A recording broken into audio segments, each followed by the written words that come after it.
You're listening to the Men's Dating Mastery Podcast with host Alec Chase, bringing you the experts in dating, sex, and relationships.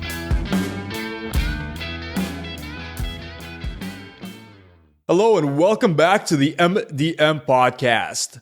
I mentioned in episode 23 that I will be reducing the frequency with which I release new episodes, so I thank all of you for continuing to tune in. However, I did also make a promise to you that I will have some new and exciting guests for you to look forward to, and today you will not be disappointed. My excitement about this particular episode is unprecedented as it features a guest that I have admired for a long time and always wanted to interview, and a subject matter that I've always wanted to explore. So it is with a great deal of honor that I published this episode with Susan Winter on the topic of unconventional relationships. This just may be my best work to date, though the credit belongs entirely to Susan. We discuss things like discovering and constructing the kind of relationship that is right for you, irrespective of what social norms might dictate, finding intimacy outside of monogamy, holding fast to your truth in the face of social pressure, how you can get exactly what you want without having to lie about it, and countless other gems. I really can't find the words to articulate how much I appreciated this opportunity to speak with Susan and how much wisdom is contained in her words. It's truly remarkable. So rather than try, I will just let you hear for yourself. Enjoy the episode. I think it's been worth the wait. Hi, Susan. Welcome to the show. Hello, Alec, and it's a pleasure to be here. Thank you so much. You know, I feel a little bit silly asking you this question because you're not exactly an anonymous name in the relationship industry, but just for the benefit of the ignorant, can you provide just a brief introduction about your work? Oh, that's interesting. You know, nobody's ever asked me that. I came into this business 15 years ago. I was not in this career. I was in financial services on television, what we now know as CNBC. But I built my dream home about an hour outside of New York City and then made the choice to live there full time in this remote area. I had just flipped to 40 and my boyfriend had flipped to 19. Then all hell broke loose in my little community. They were not accustomed to this. I don't blame them. It was odd for me too. And the outgrowth of that was 7 years later. A friend asked me, she said, you know, we should write a book because of the unbelievable, horrific treatment that I had from this community. If they could have burned me at the stake, they would have. And it made my day-to-day living difficult, just going to the grocery store, getting gas. There were all sorts of stories. I was a witch, a prostitute, a lesbian. I had some kind of sacrificial, spiritual thing where this poor kid was underneath my spell because God forbid they couldn't understand that maybe a younger man might actually be attracted to and love an older woman. He looked 10 years older. I looked 10 years younger. It was perfect. But I really felt the sense of discrimination that possibly has been felt from interracial couples some 50, 70 years ago, and certainly from same-sex couples, that you have a love that has arrived in a different package. And because of that, all of society is against you. So I wrote Older Women, Younger Men. First-time writer, didn't know I could write. Basically, the publishing house did very little editing, and it came out and became an international bestseller. The part I liked about that, Alec, was I had a platform now to shift social consciousness. That was my only goal. May never happen to you. Your guys may never want an older woman. Older women may never want a younger man. But if they find love, they should be free without judgment and criticism to engage in that. That's reminds me of something a guest of mine said. His name is Frank Kermit, and he said, when our most difficult times is when we have an opportunity to not only learn, but they often present us with an opportunity to do something for the rest of the world. And it sounds like you experienced that. I did. I know a little bit. I have been a long-time student of metaphysics. And as all this was happening to me, I mean, the day in and day out life was literally impossible. It took all of my energy for me to gather mentally, psychologically, and emotionally to simply leave my house and go out in my golf community. I built a home on a golf course, and to go into the, local town because of the looks, and people wouldn't wait on me, and the whispers, and the outward attacks. I just, and I thought to myself, all right, this is really big. And I know this is different. I get it. So I can certainly allow for people not understanding it. But this is so out of proportion that I felt a sense of alchemy must be afoot, meaning a huge life challenge oftentimes calls for an enormous correction where you participate. And when I found the outlet, I was so grateful, because then I went from a victim to an activist, and I opened the door for inclusion in general. And so inclusion in all sorts of different relationship models that don't look normal. And that's how I found my way in the last 15 years to being an evolutionary relationship expert, understanding that our social template is changing. What we view as what we want is not what we thought we wanted some 20 years ago, even 50 years ago. People are designing a la carte relationships. They may not look normal to everyone else, but if they are right and true for us, then we are bound to be in truth with ourselves, in our authenticity, and to find the most ethical and highest way possible to participate in that. And so that's what I have really found is my niche market, is helping people find what is true and right for them. So that's actually a perfect segue for where I want to take this. And so I'd like to start with, let's just talk about the fact that, there's more than one type of relationship, and that different types of relationships can be equally healthy, fulfilling, and worthwhile to pursue. Because although things have been changing dramatically in the last, 10, 20, maybe not 20, but in the last several years for sure, I think we still have old models that are predominant in our society that people are expected to adhere to. And so let's talk about the fact that, there is more than one way, and that those ways can be healthy. Can you comment on that? Yeah, first of all, thank you for this conversation, because this is a very, very important point. This is the center point of our individual happiness. You see, I think we are entering a time period of greater inclusion. And before that, there's going to be a lot of chaos and flux. But what has come with the new millennium is an understanding that people are individual, and that they are autonomous, and they may want a very specific form of relationship. So for the first time in history, we are socially able to step outside of the confines of marriage between a man and a woman, and boyfriend-girlfriend. Now, those are the hallmarks that we have judged every relationship upon. And the thing, Alec, that you pointed out, they have rules. We have a structure. Now, that's great. I know exactly what's expected from me if I'm a girlfriend, and your guys listening know exactly what's expected from them as a boyfriend. There are rules to that relationship. What happens is, when we are functioning on more of an a la carte individual, wherever we are in our life format, we have ended up with a lot of chaos. And we've found a few basic groups to hang on to, kind of like creating a life raft in the middle of an ocean that's turbulent. About 10 years ago, we had friends with benefits. That was one category that people created for themselves, or hookups, or booty calls, or lovers, or open relationships. People are trying all sorts of different things. But the really important point about all this is you are only going to be good in a relationship, and ultimately happy in a relationship, when you are living in truth with where you are in that time and space.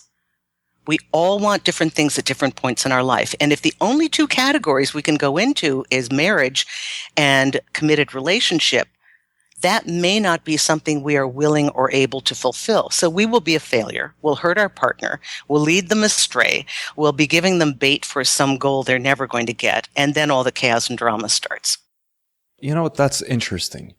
Here's what I'm thinking. So You mentioned a few different types of relationships, and there's certainly many, many more that can be had, but some of them are almost the opposite of our standard model of committed monogamous long-term, usually for life relationship or marriage, which is essentially the same thing plus some legal contracts to go along with it. But when we're talking about something as casual as friends with benefits, hookups, people might look down on that. They say, well, sure, that's meaningless sex and that could be fun, but there's a lack of connection. There's a lack of intimacy. What do you say to that? Would that perspective be correct? Or might a more casual relationship like a friends with benefits be appropriate for an individual at a point in time? You are correct. It could indeed be appropriate for a point in time. When you get outside of the traditional norms, Alec, I find that the one thing you must have is a sense of agreement. You no longer have rules, so you have to come to a mutual agreement. It's a negotiation. The construct of friends with benefits is that underlying the sex, you have a real friend you can talk to. That's why that may work a lot more than a booty call, where women tend to get reactive and crazy, and we don't know what that means. Everybody's having sex, and and they talk about it later, or don't. Actually, they don't. This is where all the confusion is coming. So, along with this evolution of what people are wanting because they are discovering the truth of who they are, we've had at the same time open sexuality. For the first time in history, as of 2000, women are free to have sex and not be looked down upon for doing so. But that opened the floodgate to, what is this? People are hooking up and they don't know where they're going with it. And women are hoping to have something with content. See, I think if you're smart, you can create content no matter what the vehicle. I actually did some experiments with myself for about a 7-year time period. I'd always been in long-term committed monogamous relationships. And, I lived with a man for 10 years and I had a 7-year boyfriend. I mean, monogamy is my thing. I like it. However, I like the commitment factor, and it doesn't have to be a forever design. That's just me individually. But while you're here with me, let's be together. Otherwise, I don't have the impetus to pour myself into you. So I had to go out and start dating the way my girlfriends were dating. Alec, I didn't have an answer for them. They're having sex before they're even discussing what's going to happen. Then they're going through all the emotional backlash, and they're going through all the drama and chaos. And I don't know how to help. I would say just don't sleep with him so quickly. Tell him what you want, what you need. If he doesn't want it, then you move on. But they didn't. And I knew they weren't going to listen to me. So the only way to find out how to help these women and men was to put myself in their shoes. And I had to speed up my process. Oh, God, I was bad. I am not a game player. And I mean, I cried my way through 5 or 7 years trying to have sex quickly, getting in with players. And, but I found I had a basic, I had a belief, and I wanted to test it. I thought that a dignified love, a powerful, independent, dignified love of the human being, could be added as content and be my safety net. And I did that with every player I got. And these guys are still by my side today. Though I choose not to be sexual, they are, if I need something, they're right there. Very close. They come stay in my house in Arizona. We talk about their relationships. I have created the most loving men. They couldn't show up in a boyfriend design. They can't do it for me. They can't do it for anybody else. But what I learned is you can indeed put content and quality into what society may call a lesser design. Don't be afraid to do it. It'll be meaningful if you do so. See, that's fascinating. That's something I'm very, very curious about. So, and I'm actually going to quote you right here because I think these words really illustrate the point. You said, desire for meaningful connections, regardless of where we are in our lives and personal evolution. This was in the context of the fact that as humans, we desire a meaningful connection regardless of where we're at. So if we're not necessarily in a state where we're ready for, say, marriage or monogamous relation, we still crave that connection. And so I'm curious, how is it possible to establish a meaningful, intimate, emotional connection if you're in a place in your life where maybe you're exploring, maybe you're dating a lot of different people because you haven't reached a point where you know what you want yet? Or maybe you're not built for monogamy. I believe that not everybody is. Agreed. So Agreed. how do you have that meaningful connection in the context of what I just described? Well, firstly, and thank you, conversations like this establish the fact that it can happen, that it is possible, and that people are doing it every day. You show up as yourself. You be real and you be honest, and you tell your partner what you want, what you're capable of doing, and what you're incapable of doing. And it's a negotiation. I have 2 girlfriends that I have assisted in getting into, the best way I can describe it is an exclusive lover relationship. So here's how it plays out. One gal has a distance thing. She's in New York, the guy's in Texas. They're both incredibly busy. She can't really fulfill a full-time girlfriend, and they can't fly back and forth. But they both like exclusivity. And they've agreed to exclusivity as best they can through Skype, through him visiting once in a while. And it's a trust and a bond, and it's loving and it's meaningful. This guy is not her future, but it's giving her the thing that she needs. I can trust you and I can pour myself into you, and I will be present in this time and place to the fullest capacity that I have within me. My other girlfriend is dating a younger guy, her first time ever. And he's about, 12 or 13 years younger. He likes exclusivity. She likes exclusivity. She's a relationship girl. He's a relationship guy. And this will only make sense to your listeners in California. The traffic is so horrific that many people won't date somebody more than 30 miles because 30 miles can mean a 2-hour commute. So this guy's 120 miles from where she lives. So basically the commitment to be with her is extraordinary. And I said, why don't you negotiate this? You really like each other. You get along sexually. You enjoy each other as people. He's a phenomenal guy. I've spoken to him on the phone. Why are you thinking it can't work? Because you're both going to automatically boyfriend-girlfriend. I said, why don't you tell him what you can do, what you've got, and talk about the possibility of working with what is here right now. Instead of walking away from it, say, look, you and I, we might not be able to do a formal boyfriend-girlfriend because of the distance. And we don't even know that we have the same end goal. You may want children. She can't have children anymore. So but instead of throwing it away, why don't we come to an agreement? And I told her to broach the subject with him. He was so relieved. He's crazy about her. They agreed to get together as often as possible. She'll come to see him. He'll come to see her. They also have a pact that if either one of them meets somebody that could move into the traditional boyfriend-girlfriend role, that they would give the other a heads up. To be honest and fair. And it's all agreed upon in advance. You've got 2 very happy people. That's great. For a second there, I was about to start scratching my head because I was wondering, well, how can you commit to exclusivity with somebody who you can't really see that much? But if you reach that kind of agreement where it's, we're exclusive, but things may change. And as long as we're honest about that, well, then we can get through it. I mean, that changes the entire dynamic. They're both busy, and this guy has 2 jobs, and she works, and she's an independent woman in her mid-40s. She's my best friend. She doesn't need a guy hanging around every day. Would she like to wake up next to the same man every day of her life? Yes. But it's either she has a great relationship, this guy, or what? She's going to go back online, the million dates. He may not be her forever. But why throw away the richness of what they have right now? And when I say they're a lot alike, they are so much alike, and they really enjoy their time together.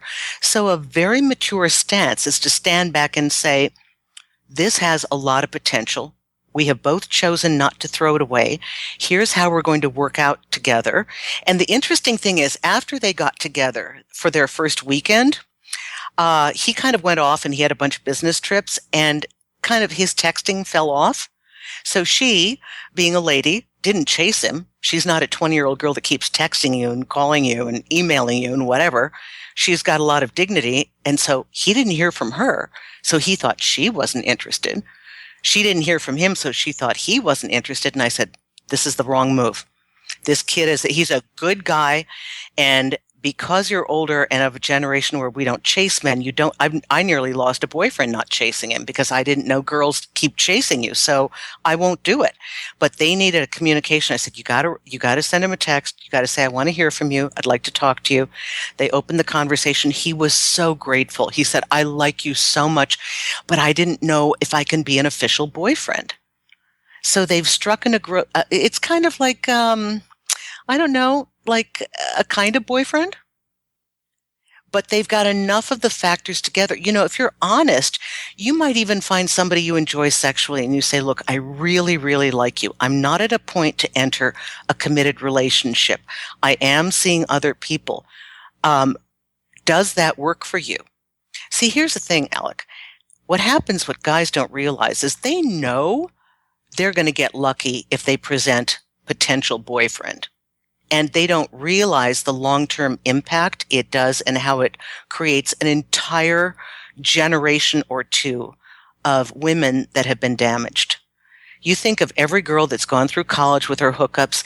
These girls didn't rub their hands together and say, wow, I can't wait till I'm in my 20s to sleep with 100 guys.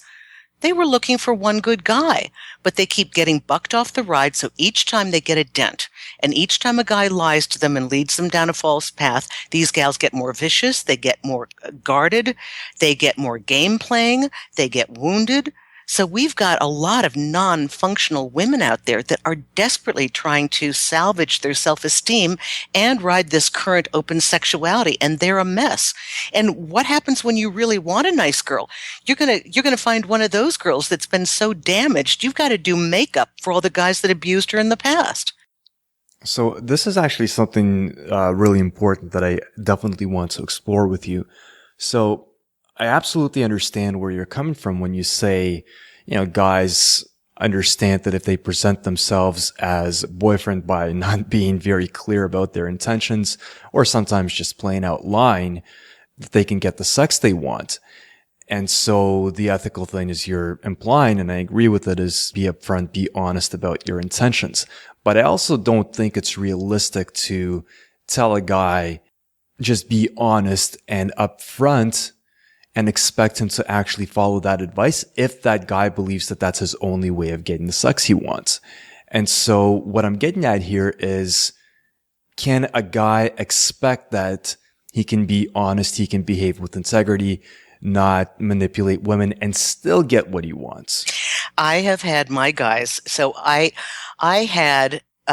I've got a very low count number of men because I've had really long-term relationships, and sex to me is very important. But it's something special that I reserve for a man. So when I went through this period of trying to date the worst men possible, I ended up with an accidental boyfriend because I don't know how not to. He didn't mean to be a boyfriend. I didn't mean to be a girlfriend. But with all these bad player dudes, I'm still advising them today on how to do this. And I will tell you what has been told to me more than once in different words. Oh my God, Susan, this honesty thing is the best game I've ever had. What I mean from that, you cannot believe the amount of respect you will get from a woman when you tell her how it is. Now, here's the thing. Guys know there's a winning formula to pretend to be the boyfriend. I'm going to ask you to not be so greedy. You go after 10 women. 8 of them don't want what you want. But you know what? The 2 that are in the same place not only want what you want, are going to be the most agreeable partner. You will never go out to your car in the morning and find the tires slashed. You will never find yourself, scathed on Facebook. You will never have a stalker. You will have the most agreeable woman because whatever you had was built in honesty. Guys just have to learn not every woman wants a relationship right now. She might be where you are. So don't be greedy and don't think this can't work, because day in and day out, I'm counseling people into doing this. My hardcore players, I'm telling them exactly how to get what they want. They tell a woman what they are capable of. They ask her if that's all right. Sometimes they go to the negotiation table. No, I want to see you more than twice a week. And you know what? I don't want you to take any text messages when I'm here. Just give me the bubble of we're together. Just treat me with respect. Okay, I can do that. So you set the parameters. My guy recently went through you know that we're lovers and you know that I care for you. I am not picking your mother up at the airport. It's going to give her the false impression. That's a boundary for me. It's going to throw your mom off. It's going to make her expect something of me that I'm not able to do. Are you all right with that? I don't want to leave you. I don't want to be away from you. I like what we have. But, so they had to discuss it. It's an ongoing negotiation, but it's more authentic and it works. Alec, I promise you, it does work. You're not going to get every woman you go after, but the ones who agree are going to be so compatible. Right. I try to bring that up actually pretty frequently on the podcast, and that's because despite all the information, we do live in a time when there's so much and actually good information out there when it comes to dating relationships. But even so, I'm observing a lot of men who still believe that the only way to get a girl into bed is to make her believe that you're a potential boyfriend, life partner, whatever. And so I really try to dispel that myth. We know that it works, but I want to ask your guys how they enjoy the aftermath of that. No matter what community you live in, eventually word gets around and you have it in your energy. You're just one of those guys that women stay away from. You do damage. I mean, it's not ethical. You can have sex. Women like sex too. We just need a context in which we feel honored. And you would be surprised how honesty validates a woman's ability to be sexual with you. Honesty and a real sense of connection, not the fake Playboy image. Most of us can see through that. It turns us off. And that is a model that guys think it works. But even I have a dear friend who's one of the original pickup artists. I said, when you get what you want, did you get what you wanted? And he said, no. You can't turn game around. If you start with game, you're going to keep getting game. And and by the way, you're going to get crazy women. If they aren't already crazy by taking this bait, because they should be able to sense where you're really at, they're going to be crazy with you as an aftermath. You don't need the drama. Right. And what I've heard a lot of experts say, and I believe this, is that oftentimes women are driven crazy because a guy is not consistent. Absolutely. Right? He's not consistent. He's not predictable. And he's not predictable because he's not being honest. Right? Right. But just tell us what you can and what you can't do and start from that. You would be surprised how open-minded a woman is. Even 20 years ago, I remember a young girl telling me she was my dog walker here in New York. And she said, I don't mind having sex. I just need to know where to lay my head. Just dispel the dishonesty for us. And because that is the process of merging and creating content. When you show up honestly, what you can and cannot do, you've started from honesty. And you've dispelled any myths of assumption. It's the assumption that's going to get you in trouble. So we spoke quite a bit about different types of relationships people have. We've given justification for pursuing whatever it is that might fit a person at a point in time as long as they're honest about it. But how does somebody go through the process of actually figuring out what's right for them? Because I don't think that's really straightforward. I don't think a person wakes up in the morning and says, yeah, this is exactly what I want, and I'm certain of it. I think a lot of people are very confused about what they want. Sure. So how can they navigate that? It's a great question. You have to start with self-awareness, and it's fluid. You start with what you know, and dating, unfortunately, is trial and error. We only learn by dating and getting involved what works and what doesn't. You can't know that before you start the process because we're no longer living under the assumption that everybody wants to be married or boyfriend, girlfriend. So you have to get out and explore and do a little bit of self-reflection when you come back from a date or you have had an encounter with a woman and you've been sexual. What did I like? What did I not like? What in her disposition works for me? How do I feel comfortable? Even things like how many times a week am I willing to see this person? Under what context am I willing to see them? Is this a girl I only want to see in the bedroom? Is this a girl I want to take on a date and show her to my friends? You have to figure out each one of these things through your experience and asking yourself those questions. And you start wherever you are. That's why for a lot of guys, it's good to start generally going out with girls and associating with them and being very honest about, I'm just exploring. I'm kind of new at dating. I'm kind of new at relationships. You tell them whatever you know at the time. And then you measure how you feel in your involvement with this girl. You just remind me of somebody. He's in the self-help space, but he started up, as you mentioned, as one of the original pickup artists. And so he's been in a relationship for, I'm estimating, about 12 years. He's got 2 children with his girlfriend. And so people often ask him for advice on relationships because he does have a very, very successful, very loving, very healthy relationship. And he says, well, a big part of the reason is because I chose from thousands of women. He goes, because I was a pickup artist for so many years. He goes, I met a lot of women and I got to know a lot of women and I dated a lot. So he says, I picked literally from thousands and thousands of women. So he goes, of course I'm going to have a good relationship because I sampled everything that's out there. I figured out exactly what's right for me. And then that's what I picked rather than coming from a place of scarcity and getting into a relationship with the first person that's willing to have you. And not to discourage your guys that maybe don't have that ability or think that they haven't developed that skill set.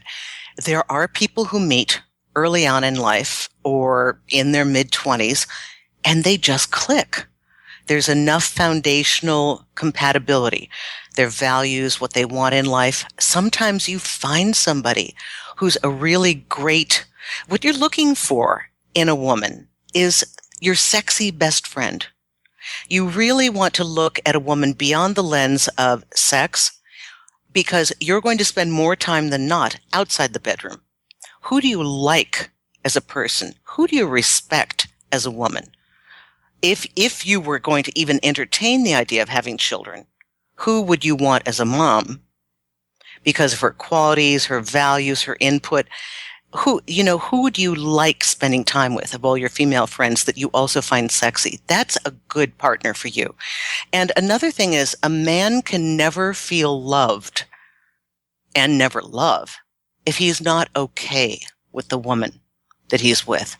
Meaning, this goes back to the pretending to be a boyfriend. If you have to hide your porn, if you have to hide your fetishes, if you have to hide your true desires, if you have to hide some part of your personality, or that you go out with your guy friends, or you're not allowed to go to the gym because it upsets her, if you have to change any fundamental part of yourself that makes you who you are because this woman's uncomfortable with it, that's not a good match. You should feel comfortable yet challenged to be your better self. A right woman for any guy will let you be who you are and yet encourage you to be the highest version of yourself. Not her version of what she wants, the highest version of what you intend to be. A thought just popped into my head as you were saying that, and that's the concept of freedom. A lot of men are afraid of relationships because they're afraid of losing their freedom. I don't blame them. But it sounds like, and this is just kind of an epiphany I had as you were saying it literally seconds ago, but it sounds to me like, well, if a guy is squeezing himself into some kind of box of a relationship where he can't be his true and complete self, well, that's definitely a loss of freedom. But if, as you're suggesting, he can be with somebody with whom he is completely open and honest and she can appreciate that and accept that, well, that sounds like a possibility for freedom inside of a relationship. It's got to be that way for you to be happy. Long-term happiness or even short-term happiness has got to be, listen, I can tell you, I know a lot of women. I've got girlfriends in their early 20s, and I know very few women my age. I don't hang out with people my age, but I do know senior women as well. I know women of all ages. There are some very cool girls out there. Very, very well-adjusted, independent, not insecure, not reactive. They have, well, I'll give you a tip. My best friends have a mind of a man. And what I mean by that is I don't have one single girlfriend that's super feminine mentally. I have had girlfriends, the beautiful Russian models or the actresses, and they're so crazy. I'd go to their house and they'd spend 25 minutes just changing their clothes, maybe 2 hours to go out in the same outfit. They are beautiful. Don't get me wrong. They're sexy. They're beautiful. They're also a head trip. They're drama. They're chaos. They're reactive. I can't be with a woman like that. And if I were a man, I wouldn't want a woman like that. And there are just as many beautiful, attractive, fit, wholesome, healthy, cool, adventurous women that, they're not going to tell you what socks to wear. I mean, there's nothing worse than being with a married couple and the woman's telling her guy how to drive like he's a moron. I mean, if I had to go through that as a man, I wouldn't partner either. It doesn't have to be like that.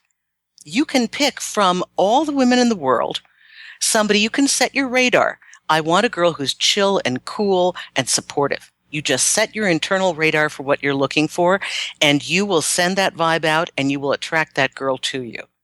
You got to get clear on what you want. I want to rewind it just a little bit. So we've been talking about discovering what the right relationship, what the right partner is for you at a given point in time. There's also this concept of social pressure and social conditioning. So generally, people are pressured to find a life partner, marry, have kids, buy a house. We know the script. Sometimes there might be pressure, for instance, for guys. Guys might feel pressure to live the Playboy lifestyle, as you say, right? So that's a masculine, that's a manly thing to do, to go and have as many notches on your bedpost as physically possible. And so both of those, in my opinion, are perfectly acceptable and perfectly valid ways to live, but they're appropriate for some people, not appropriate for others. And so when a woman, doesn't matter, when a person is going down that path of figuring out what they want and dating different people and trying different relationship arrangements, I can see a potential impediment. I can see a resistance that some people might have to try something new that might not necessarily be condoned by society at large or by their own immediate social circle. How would you advise people to navigate that? Well, first of all, thank you for bringing that up, because those are two polar opposites. And we are fortunately, just think, we're in a time period, Alec, where we can actually have this discussion. Some 20 years ago, we might not have been able to have this discussion, to even open up that box to, well, there's this design, there's that design. So we are reframing the entire construct of what it is to be a man, what's macho, and what's acceptable at the same time. There are people, let me address point number one, traditional relationships. Those are most often pressured on men if they've been raised in a certain traditional culture, the warm-blooded Mediterranean cultures or the Latinos, where family is a number one value system, far above how much money you earn. Family is everything. And Jewish as well. I live in New York City, so you become very accustomed to this. So there's a great impetus to marry and breed. And there are a lot of guys that get pushed way too early into that. And they do it out of pressure from the family and social pressure. And that, all you have to do is look at the divorce statistics. Many guys get married in their mid-30s or late 20s because all their friends are getting married. That is not a reason. You marry when you find the right girl, and you've got to hang to that. You've got to really cling on to that belief and know your truth, and not because your friends are going to be discontent in the next 6 or 7 years. I promise you, if they did it out of pressure, it will fail. So better to do it right the first time. And the second point you brought up about Playboy, that is a long-standing valuation system on men that I think in part the pickup artist accelerated. Sure. And now has been altered in 1,000 different forms of mutation, as you see each one of these guys that came off and started their own dating advice. They've all gone into, eventually, what are they talking about? They're talking about relationships. You've got a very small group of guys talking about picking up women and treating them like trash. And the rest of the guys have really evolved into, what's enjoyable for us day in and day out, and how to create a relationship. So this is evolving too. Both are, rigid constructs. The way to get around that is to understand that we live in a time period where you not only have the right, but you are required, as far as your own happiness, to know your truth. You're allowed to do so. And you get to pick and choose what is right for you, and you must stay firm. That's the real definition of a man. Come to your own conclusions and live by your own code. That is a true definition. Believe in yourself, believe in where you are at any moment in time, and let yourself be there. You can't get to the next place unless you're fully where you are to begin with. So resist whatever society tells you. Align yourself with supportive men or other people who allow you to be yourself, and get that kind of support, and try to not listen to the rest of the world. We will never live a unique or authentic life if we follow somebody else's dictates. Right. And I personally believe that there's a dose of introspection that a person would need to have in this kind of situation, because I think it's very easy to confuse what you want with what people expect of you unless you take that time to sit with yourself and to really think, well, is this me?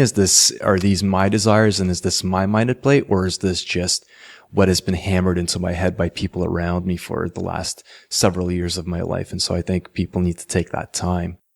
Alec, that is so brilliant. And if this is part of the grand message that you're giving your men, I thank you so much, because all of my work, because I have a couple of new books that have come out, center on what I do is try and unite people with the truth of who they are. That's all I do, is lead you back to the wisdom that you own yourself. And the number one step, the first step you take to finding your truth, is to disconnect from what everybody else is saying. It's the same old, same old. You're not living an authentic life if you're acting like a carbon copy, and you will never be happy. Look very carefully. Most of those people living a prescribed life, they're not happy. They're checking off the boxes, filling in the spaces, and they've got a lot of bizarre behavior behind the scenes. They're not happy. They're not living their truth. The happiest people are those that are living authentically and without compromise and without apology. That is true evolution. And when we're honest and live in our own integrity and by our own code, and clearly, you're right, there needs to be introspection. You have a human right to ask how you want to use this life that has been given to you. That is your one basic right. You get to think your own thoughts and you get to live your truth. That's all you're doing here. And if you don't know that, nobody told you. And they might want you docile and compliant, but you're not going to be a happy person. Yeah. And I've seen my friends check the boxes, and they usually have some pretty sad outcomes. I've had a friend from university who was in a long-term relationship. When he turned 30, they got married. And then a couple of years later, they got divorced, and it wasn't a pretty one. And so we were sitting and chatting during the aftermath of all this. And so I say, well, what happened? And he says, well, I was with my girlfriend for 5 years. I was turning 30. It just seemed like the thing to do. Yeah. And I just, I really, really had to hold myself back from just shaking my head as he said that, because he didn't choose to enter into a marriage. He did it because he reached a certain milestone. He believed that certain milestone had to be accompanied by marriage, and that was his only option. And that is such a wonderful story, because it gives us a real marker on how this happens. It was time. And oftentimes the women will pressure you, by the way, because the women are constantly being pressured. So here's what it's like to be a female. You start seeing a guy, you tell your girlfriends, oh, really? Where's it going? That's the next thing they say. Where is it going? Okay, they want a label. And they want one label, committed relationship, and maybe ultimately marriage. Then you're staying together, you're living together, you're seeing each other routinely, you're now established as a couple. Oh, so when you're getting married, they push you into that. And then the next thing is, so when you're having children, all of society pushes you in that direction. There is a stronger voice than you can imagine in the undercurrents that is asking, like we are today, for each person to check in to themselves and be honest with where they are, because only then will you be good at relationships, and only then will you be happy. to hold fast to what you know to be true about yourself and not allow society or somebody else's time plan to get you off your target. I have a dear friend, number one playboy, who, married a girl. She was a beautiful girl. If he had to marry anyone, I said, this would be my choice for you. He married her because it was the right time, the right place. It dissolved in 2 years. He wasn't ready. He wanted to be ready. He wasn't. What a mess. What a mess. And a beautiful girl. Yeah, he felt like he should marry her. Like, this is the girl I should marry, but he inside himself wasn't ready. And between you and I don't know that he'll ever be ready. He wants to be ready. I don't think he can. I don't know. That's interesting. Why do you say that he, or you don't necessarily have to talk about him, but just any person in a similar situation, why would they never be ready? He is a freak. And, I don't think monogamy's in his skill set. It could be in time, in a great amount of time. A little bit of the testosterone is dialed down, and he comes to a point where he can make a commitment to a woman. But he is not a man who can inherently eat the same meal every day. You know what? This is something that I spent quite a bit of time thinking about lately, and that's some people are simply not predisposed to monogamy, and Absolutely. And there's certainly lots of evidence to suggest that that's true, and that's just how some people are, and that's fine. But I've also had Max Nishamkin. He was actually a guest of mine, and he said something very interesting that I think also rang true. As people are discovering open relationships and polyamorous relationships, those are valid types of relationships and they can be quite fulfilling, but he suggests that it can also be a crutch. It can be something to hide behind in order to essentially put an emotional wall up. So somebody who's not comfortable enough to open themselves up emotionally and enter into intimacy with another person, they can hide behind something like, well, I'm not a monogamous person. I can only do open relationships, where in fact, they might be entering into those relationships, but they always maintain their guard up. And rather than acknowledging the fact that, you know what, I've got intimacy issues, they say, well, no, I'm just not a monogamous person. I had a radio show in the past, and I have interviewed people that are kind of the benchmark of open relationship people out there. And what they try to do is create an enormous amount of intimacy. And it is still the universal challenge that the human animal becomes jealous. And you can call it compersion all you want, but the fact is that we tend to merge with somebody and kind of feel this sense of ownership and wanting to be with them alone. It is open relationships. And I will agree with your guest in this fact. They are far more sophisticated than most humans can handle, because they require so much more inner security, intimacy, and open communication. And what happens is, this is why I'm in agreement with your friend, oftentimes people use the term open relationship to just kind of give themselves a sloppy out for not being monogamous. Kind of like, I don't want to be monogamous, so I'll just say I meet a lot of guys that go, oh, I'm in an open relationship. And what they really should say is, I've got a sexual partner, and I'm not exclusive. But they want to give the girl some label, or they want to give themselves some kind of, validation for it, but they're totally incapable emotionally and psychologically ready for intimacy and don't have the skill set. And so they just use this term to validate where they are. And it's kind of ridiculous, because really there's a lot of work that goes into a true open relationship or polyamorous relationship. It is on such a level of, most of us are not there. I don't even want to be there. I'm going to, I don't care if I'm modern. I don't care if I'm in fashion. I know what I like and I know what I don't like. And basically, I will tell a guy on the first date and give him a chance to get out. If he's still sitting there after 45 minutes of me, unloading my truth, bravo. He's made it through, fence number one. Because I just tell them exactly what I want, and it's just easier for me. Run if you're going to run now. It's easier.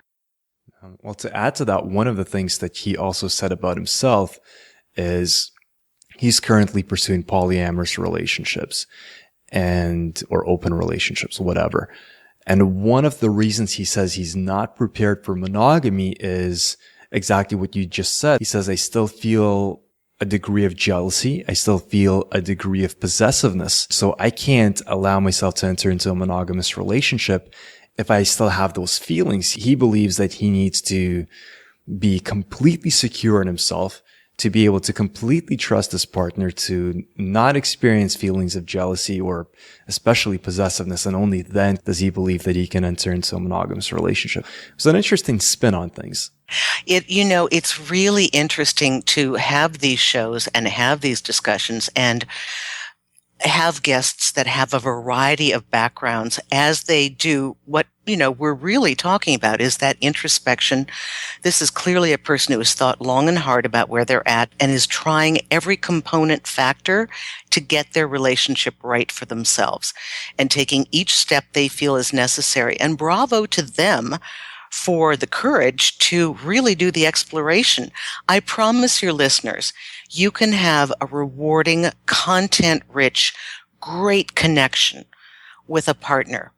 But it always starts with being honest with yourself, as honest as you are capable of being at that point in time, first with yourself and then with your partner. It's a very simple plan. If you want a great relationship, all you're looking for is someone who wants what you want and they want it with you. Whatever it is you want. And so when you start from that framework, instead of from a traditional cardboard cutout design with expectations, you can even merge with kind of fumbling around and working it out with a partner and end up with a dynamic marriage that's growth oriented and that you really love this woman. But you got to start with the right foundation. Rather than putting the structure around you and trying to function inside a cage, start with honesty. And start with knowing yourself as best as you can and get to know your partner and dialogue. Don't be afraid to talk about the stuff that's uncomfortable. People think women live under the same, there is like a curtain of mutism with women. Modern women that are independent, something goes wrong in the relationship, we think we don't have a right to talk to you about it because we'll either appear vulnerable, weak, needy, or a nag or insecure. So we don't tell you. So we go radio silent, then you sense our reactivity and you go radio silent, the relationship somehow decomposes and nobody knows what's going on. Meanwhile, what really had to happen was the same thing you're asking your girlfriend, what does he want? What does he need? Where's he going? Why does he do that? You should be asking your partner. People write me all the time on my website, and half the time, you know what I tell them, Alec? Don't ask me, ask your partner. Just ask them. Guys are so cool. Guys are very simple. You just tell a man what you want and need. He's going to tell you if you can do it or not. All men need to know is what a woman wants. What do you want? What do you want? All we need to do is give, but we don't know. A part of it's our problem. We don't know that we have the right to speak up. It's so crazy. It's gotten into a bit of a mess, but day in and day out, we're having shows like this and we're trying to illuminate what has to happen. So, hopefully there's much greater connection as time moves forward.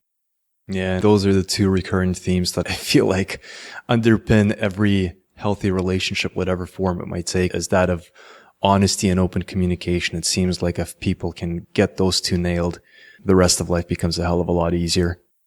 I always tell my player guys, and I tell the women, and I tell the guys that are out there dating, I say, look, the truth is not going to hurt me. The truth will not destroy me. I promise you. I may not like what I'm hearing, but that's not going to make me hate you, and it's not going to make me upset or angry. What's going to kill me is the lie you try to make me believe. It will not only hurt you, it'll hurt me. That's not good. It's unnecessary. Tell me the truth and let me deal with it.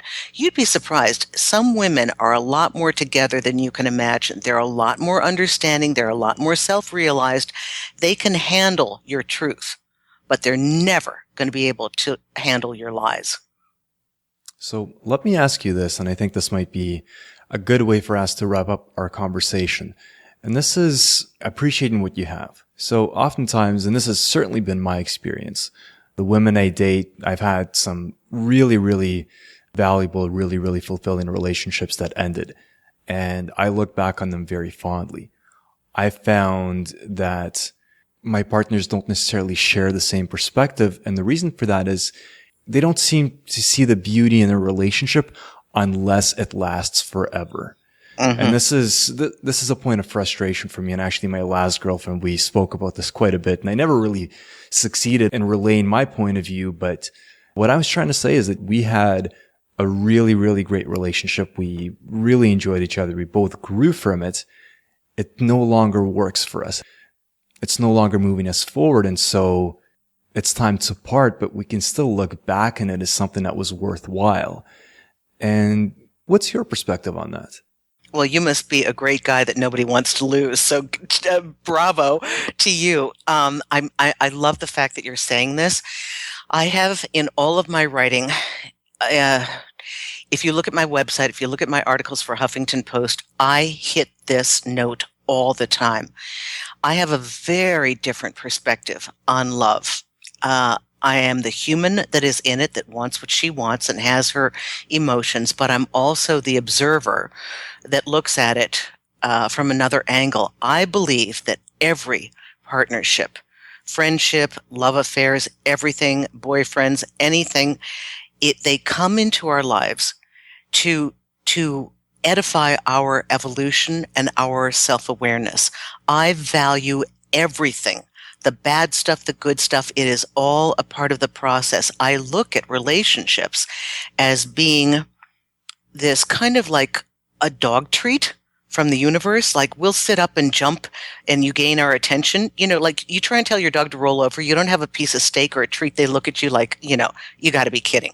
You show them something delicious and they'll do everything. And I look at relationships as the impetus to get us into the greater understanding of ourselves. There is what appears to be the relationship, and there's the deeper understanding and learning that comes from it. And only when you can see relationships as a part of our growth, our self-awareness, the palette of the richness of the colors that we add to the masterpiece that is our life, do you realize how each person has enabled you to grow and to expand. I write about this, that every relationship, no matter how short or long, deserves honor and validation because they are a part of who we are and who we are becoming. They are essential. And what happens is that unfortunately, you have met in the past some women that have a very a rigid form of valuation system that if a partnership lasts, it has value, and that if it doesn't last, it had no value. That is their lack of understanding, certainly not yours. And I endorse where you're coming from. It's a much higher perspective. It is the truth, I believe. And I write this over and over again and make quotes about it. But, so here's the double-edged sword. A relationship lasts 20 years. The woman's husband's been fooling around for 20 years, and she says, I don't want to throw away 20 years of a marriage. I'm like, really? You got to be kidding me. But so she's validated all the time she stays in it. Yet the minute she ends it, now it's no good. I mean, it's a double-edged, you can't have both. Relationships have their own value at their point in time. And I agree with you 100%. And I'm sorry that your partners cannot see that. It is unfortunate because they're not gaining the value. Everything. It doesn't have to turn out. It was what it was, and hopefully we can honor that. Wonderful. I think that's very positive and a really inspiring note to end things on. Susan, can you, to wrap up, tell the audience about where they can find you? Well, fortunately, if you just put in Susan Winter, I think I'm the first one that comes up, which is great. Yeah, this is good. Okay, susanwinter.net, N-E-T. Yeah, I didn't have a website till 2008. I mean, I've never sent out a press release. I've gotten so much publicity, and I didn't even know about social media. So susanwinter.net, and that will lead you to my YouTube videos and to all the other articles. And there are about 300 standing articles on my site. And then there's a constant blog roll with hundreds more articles, videos, and podcasts. So please come visit my site. Wonderful. Thank you. And I've read a lot of those articles, and they're excellent, excellent reads. So I really urge everyone to go and check them out because I've benefited from a lot of them personally. So thank you. Thank you very much. What a joy to speak to you. You know, I have to take a moment, forgive me, but I must commend you. I so love the men that are out there like yourself, that are a voice of clarity, that are helping men understand how to honor themselves and have a relationship that is good for them. I am so very grateful for your understanding and for your awareness as you guide men through this process, because every guy that's clearer means every woman can be happier. And I thank you so much. On behalf of the women that I know, thank you, thank you.